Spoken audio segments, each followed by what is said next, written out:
당신의 건강을 플러스하는 시간 TV홈닥터 더 나은 클리닉. 여러분 안녕하세요, 박소영입니다. 생활 속에서 어느 날 갑자기 뒷머리가 번개치듯 아프거나 찌릿했던 경험 여러분 있으신가요? 오늘은 생소한 병명 후두신경통에 대해서 알아보도록 하겠습니다.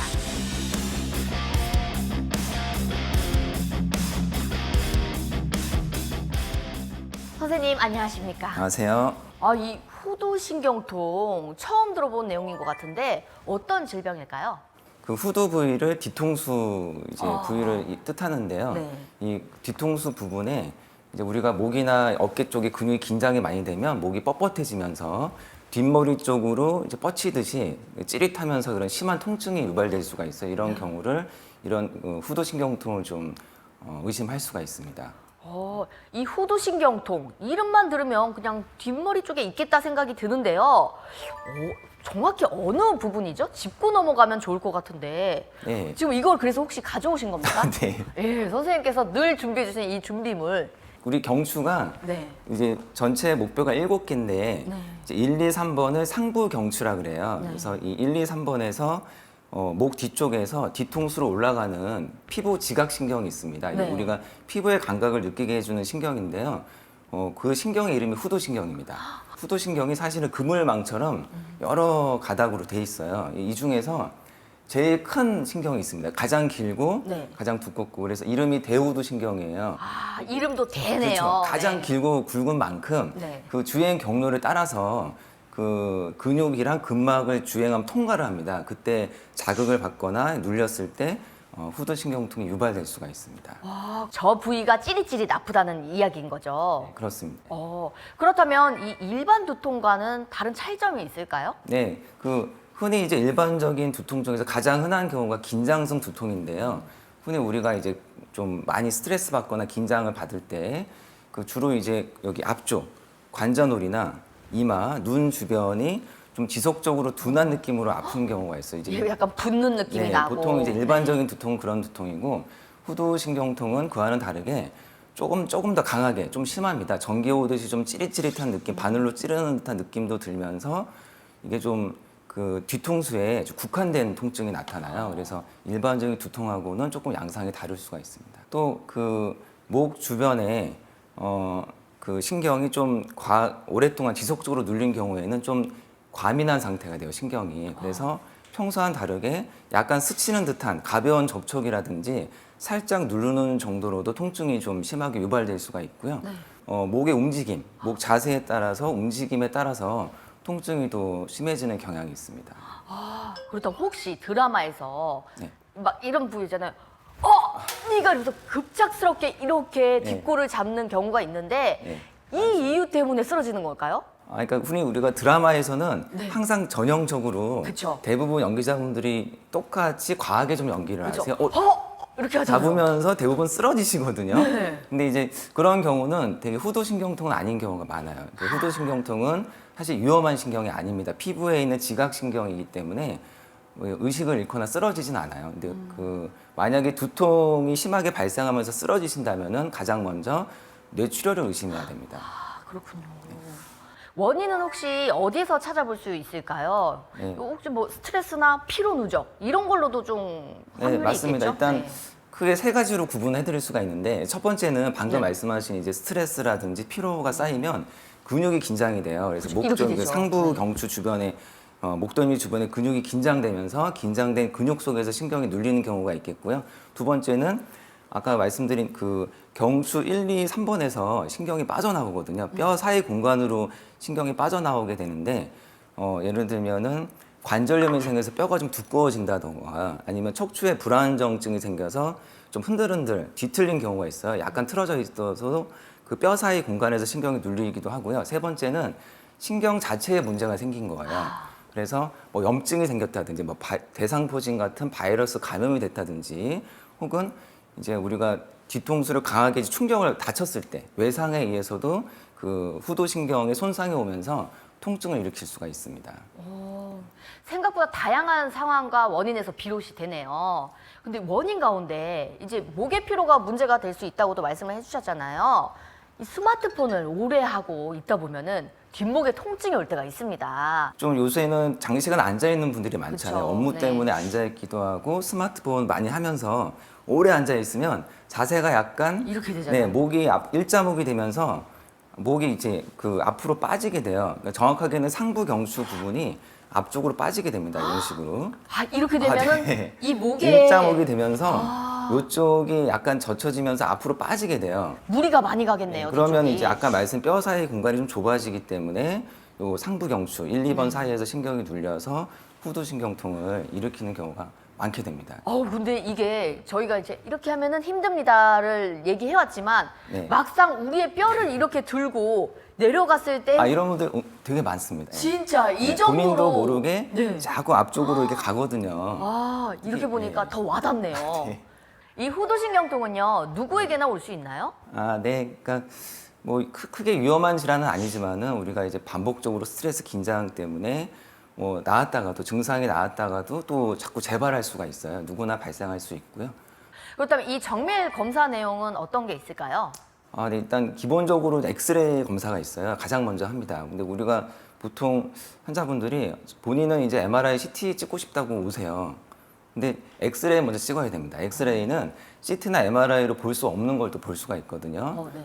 그래서 엑스레이 찍을 때는 자세를 목을 구부려서 찍고 젖혀서 찍고 자세를 좀 바꾸면서 찍을 수가 있어요. 그래서 이제 그 목뼈가 좀 흔들리는지 뒤틀렸는지 불안정증이 있는지 확인을 좀 할 수가 있고요.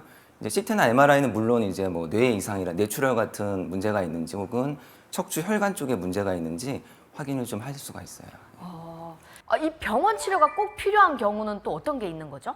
네, 그래서 그 후두신경통하고 또 감별을 해야 되는 게 좀 조심스럽게 감별해야 될 병이 있어요. 그 중에서 좀 위험한 병이 있는데 그 척추동맥 박리증이라는 게 있습니다. 그래서 이 질환은 자칫하면은 생명을 잃을 수도 있어요. 일단 초기에는 후두신경통하고 감별이 좀 어려워요. 통증이 좀 약할 때에는. 근데 네. 심한 통증이 생기면은 사실 후두신경통은 이제 수면을 취하거나 쉬면은 그래도 많이 개선이 되거든요.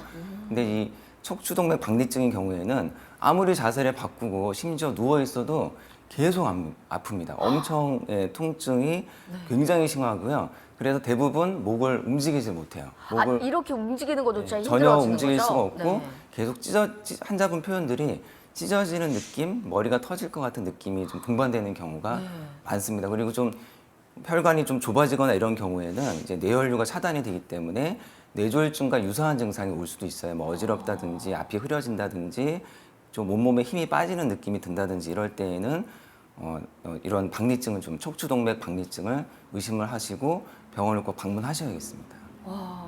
이번에는 후두신경통의 치료 방법에 대해서 알아보도록 하겠습니다. 어떤 게 있을까요? 일반적인 치료는 뭐 진통 소염제라든지 근육 이완제 같은 약물 치료라든지 또 요즘에는 이제 물리 치료와 함께 도수 치료를 해서 근육 긴장을 푸는데 많이 도움을 받을 수가 있습니다. 그래서 대부분 치료가 가능하지만 네. 좀 통증이 오래 가거나 이런 경우에는 이제 신경 차단술 같은 치료도 하실 수가 있어요. 이 신경 차단술 어떤 거예요? 네, 아까 말씀드린 후두신경의 주행 경로에 따라서 그 신경에 생긴 염증이라든지 통증을 완화시켜 줄 수 있는 약물, 대표적인 건 스테로이드 주사인데요. 그런 약물을 주입을 하는 겁니다. 이 주사 치료는 안전할까요? 네, 후두신경 자체가 위험한 신경이 아니기 때문에 뭐 운동 마비 같은 그 위험한 합병증은 없는데요. 그런데 이제 그 신경을 따라서 혈관도 같이 주행을 해요. 그래서 이제 뭐 아스피린을 드신다거나 출혈에 좀 위험이 있으신 분들은 주사 주입을 할 때 좀 출혈 위험성도 있을 수가 있습니다. 그래서 좀 주의를 해야 되겠습니다. 혹시 이 수술을 하는 경우도 있을까요? 네, 수술하는 경우는 사실 거의 흔치는 않습니다. 하지만은 통증이 너무 지속적이고 뭐 일상생활이 어려울 정도로 힘든데 다른 여러 가지 방법이 해결이 안 된다면은 마지막으로 선택할 수 있는 게 수술적 치료인데요. 이제 신경 감압을 하는 감압술이 있고요. 두 번째는 그 신경을 절제하는 방법이 있어요. 감압술은 후두신경의 주행 경로를 따라서 명확하게 이제 그 신경이 눌린 자리가 확인이 되는 경우에 하게 되는데요. 명확하게 눌린 자리가 있다면은 그 부위를 좀 절제를 해서 좀 감압을 신경을 좀 풀어주는 치료를 할 수가 있어요. 그리고 두 번째는 이런 여러 가지 감압술을 해도 효과가 없을 마지막 수단으로는 그 신경을 절제하는 겁니다. 대신에 그 절제하게 되면은 필연적으로 이제 여기 두피에 감각이 좀 떨어지는 합병증이 올 수 있어요. 감각이 떨어졌다 다시 돌아오기도 하나요? 일부 부분적으로는 좋아질 수는 있어도 어느 정도는 좀 감각 저하가 좀 남습니다. 아이고. 이렇게 치료로 많이 호전됐다고 해도 다시 재발할 가능성도 있겠죠? 아, 네. 그 후두신경통 자체가 위험하진 않지만은 그렇게 이제 완치가 가능한 질환은 아니거든요. 그러니까 또 통증이 좀 좋아지고 개선됐다 해도 안심하지 마시고 또 목 자세가 좀 틀어지거나 많이 긴장이 되는 상태에서는 또 언제건 재발할 위험은 있습니다. 이렇게 예방이 가장 중요하지 않겠습니까? 평소 이 목 스트레칭이나 뒷목을 마사지해 주는 것도 도움이 될까요? 네, 맞습니다. 많은 도움이 받을 수가 있는데요. 네. 대신에 수시로 하셔야 돼요. 그러니까 한 자세로 오래 있으면은 자세가 굽어지면서 근육 긴장도 되면서 통증을 많이 일으키기 때문에 수시로 이제 목을 좀 피시고 뒤로 젖히는 운동을 주로 스트레칭 많이 하시면서 가슴도 넓혀주고 네. 그런 상태에서 여기 이제 후두 하근이라고 네. 그 뒤통수하고 목덜미 사이에 있는 근육이 있어요. 그쪽을 좀 지긋하게 마사지하고 눌러주시면은 근육 긴장을 풀어주는데 도움이 많이 될 수 있습니다. 여기 모형 보시면요. 네네. 모형 참 좋네요. 이게 정말 도움이 많이 됩니다. 여기 보시면 여기가 이제 후두 부위에 튀어나온 뼈들이 있어요. 네. 이 후두 융기인데 가운데 만져보면은 톡 튀어나온 부분이 있거든요. 맞습니다. 그 융기 여기 옆에 보시면 이렇게 근육의 부착 부위가 여기 엄지 손가락이 딱 들어가요. 이렇게. 딱! 오, 이렇게 살짝 네. 움푹 파인 이 부분을 자, 얘기하시는 이렇게 거죠? 하시면은 네. 거의 정확히 일치가 됩니다. 이렇게. 네. 요 부위를 마사지를 해주시는 거예요. 너무 세게 누르시면 안 되고 이제 살살 풀어주는 느낌으로. 오, 근데 살짝만 이렇게 해도 눈을 딱 떴을 때 뭔가 개운한 느낌이 이렇게 순간적으로 이제 어깨 느껴져요. 풀어주면서 목 젖히면서 이렇게 엄지 손가락으로 이렇게 좀 한 1분, 2분 정도 풀어주시고 다 풀었으면 약간 이제 옆으로 해서 네 손가락으로 아래쪽도 같이 풀어주시면 아래쪽까지. 네, 아주 좋은 마사지가 됩니다. 오, 이거는 진짜 집에서 할 수 있는 누구나 할 수 있는 꿀팁이네요. 선생님, 제가 어떻게 지금 잠깐에 어떻게 잠깐 해드릴까요? 여기다가 하셔도 됩니다. 여기. 선생님. 네. 죄송합니다. 어떻게 시원하십니까? 네. 예, 다행이네요. 이렇게 선생님의 목 디스크까지 네. 생각해주는 MC입니다. 네. 누구에게나 찾아올 수 있는 후두신경통. 치료가 늦어지면 만성 통증으로 발전할 수 있다고 하니까요. 선제적 진료로 해결하시길 바라겠습니다. TV홈닥터 더 나은 클리닉, 오늘은 여기서 인사드리도록 할게요. 선생님, 오늘도 감사합니다. 시청해주신 여러분, 감사합니다.